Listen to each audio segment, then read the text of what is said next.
Alright guys, so today I am here at Dan's house to learn about adding flavor to my diet. Trainer Jen is on spring break with her kids this week, off having fun in Florida.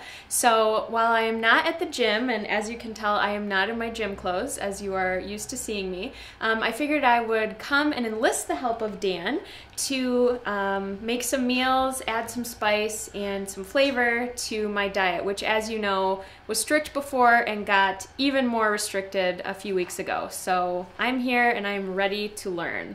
What are we going to be doing today? What can I do to add things to my diet to make it more interesting and easier to eat?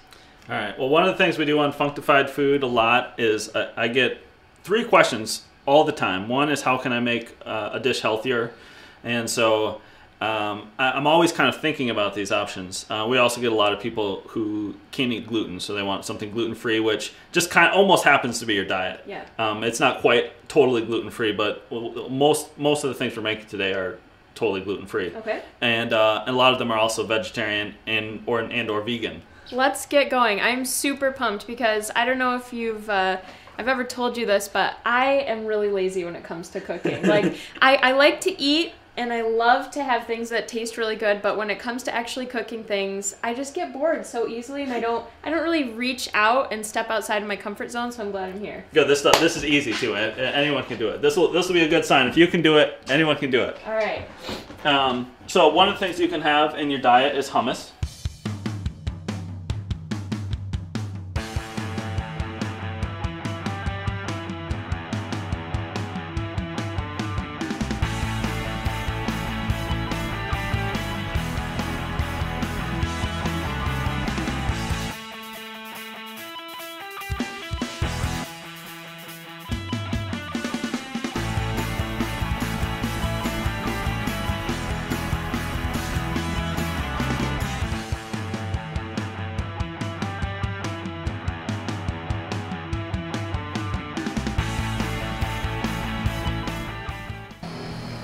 Amateur, right here.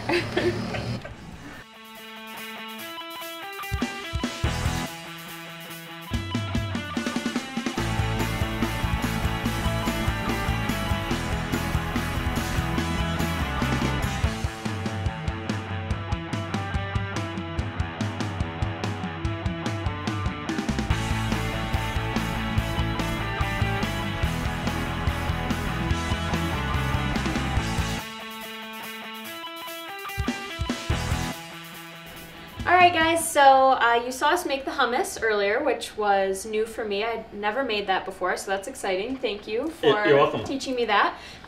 This is something that we have created using an endive, and if you would like to learn more about that or other healthy food options, check out Dan's website, funktifiedfood.com. That's right.